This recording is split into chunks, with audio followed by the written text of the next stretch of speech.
இப்போ மேஷராசிக்கு பார்த்தீங்களன்னா, ஜான் 16லேருந்து பிப்ரவரி 13 வரைக்கும் உங்களுடைய ராசியாதிபதி செவ்வாய் வந்து தன்னுடைய 10ஆம் வீட்ல, உச்ச வீட்ல உட்காந்துருக்காரு. அந்த டைம் வந்து உங்களுக்கு நிச்சயமா வந்து ரொம்ப நல்ல டைம்னு சொல்லலாம். ரொம்ப பாசிட்டிவான ரிசல்ட்ஸ குடுக்கக்கூடிய டைம். ஓகே.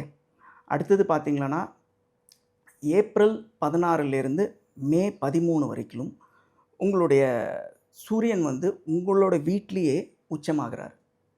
அதாவது வந்து உங்களுடைய 5ஆம் அதிபதி சூரியன் வந்து உங்களுடைய ராசியிலேயே வந்து உச்சமாகுறாரு. அந்த டைமும் வந்து ஏதாவது ஒரு புது விஷயம் நீங்க ஆரம்பிக்கணும்னு நினைச்சீங்களான்னா, அந்த விஷயத்த வந்து நீங்க தாராளமா அந்த டைம்ல ட்ரை பண்ணலாம். நிச்சயமா உங்களுக்கு பாசிட்டிவான ரிசல்ட்ஸ் தான் குடுக்கும்.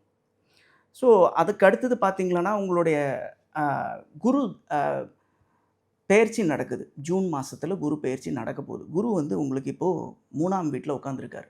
3ஆம் இடத்துல இருக்கிறதுனால உங்களோட செல்ஃப் கான்ஃபிடன்ஸ பிரேக் பண்ணக்கூடிய தன்மைய வந்து குரு குடுத்திருப்பாரு. அந்த மாரி பிரச்சனைகள குடுத்திருப்பாரு. மென்டலி நெறைய பிரஷர்ஸ குடுத்திருப்பாரு. ஆல்ரெடி வந்து 7:30 சனி ஆரம்பிச்சாச்சு. சனீஸ்வரன் வந்து 12ஆம் இடத்துல போய் உட்கார்ந்திருக்காரு. இந்த 12ஆம் இடத்துல சனீஸ்வரன் உட்கார்ந்திருக்காரு. அதுவும் மீன ராசியில உட்கார்ந்திருக்காருன்றதுனால, இந்த நீர் சம்மந்தப்பட்ட டிசீஸஸ்ல கொஞ்சம் கேர்ஃபுல்லா இருங்க.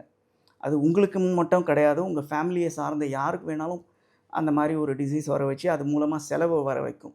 அதாவது நோய்கள் மூலமா விரயங்கள வர வைக்கக்கூடிய தன்மைய உங்களுக்கு குடுக்கும். ஸோ, அந்த விஷயத்தில ரொம்ப கேர்ஃபுல்லா இருந்துக்கோங்க. ஏன்னா, சனி வந்து அடுத்த வருஷம் ஃபுல்லாவே வந்து உங்களுக்கு இந்த 12ஆம் இடத்துல தான் இருக்காரு. ஆ அதுக்கப்புறம் குரு பெயர்ச்சி ஆனதுக்கப்புறமா, குரு வந்து 3ஆம் இடத்துலேருந்து 4ஆம் இடத்துல தன்னுடைய உச்ச வீட்டுக்கு போறாரு. ஜென்ரலா பார்த்தீங்கன்னா, 3, 4ன்றது வந்து குருவுக்கு வந்து பாசிட்டிவான வீடு கிடையாது. பட் 4ஆம் இடம் அவருடைய உச்ச வீடு அப்படிங்கிறதுனால கொஞ்சம் ஹேப்பியா இருப்பாரு. ஆ கெடுக்க மாட்டாரு. நியூட்ரலா இருப்பாரு. அது வந்து பாசிட்டிவான வீடு இல்ல அப்படின்னாலும், நெகட்டிவ் ரிசல்ட்ஸ ஏற்கனவே இப்போ 3ஆம் வீட்ல இருக்கிற போது உங்களுக்கு என்ன மாரி நெகட்டிவ் ரிசல்ட்ஸ குடுக்குறாரோ, அந்த மாரி நெகட்டிவ் ரிசல்ட்ஸ குடுக்க மாட்டார். ஃபேமிலில ஒரு சுமூகமான நிலை உருவாறதுக்கான ஒரு எல்லா விதமான பாசிபிலிட்டீஸும் அந்த டைம்ல இருக்கு. அதாவது ஜூன் மாசத்துக்கு அப்புறம் நான் சொல்றேன்.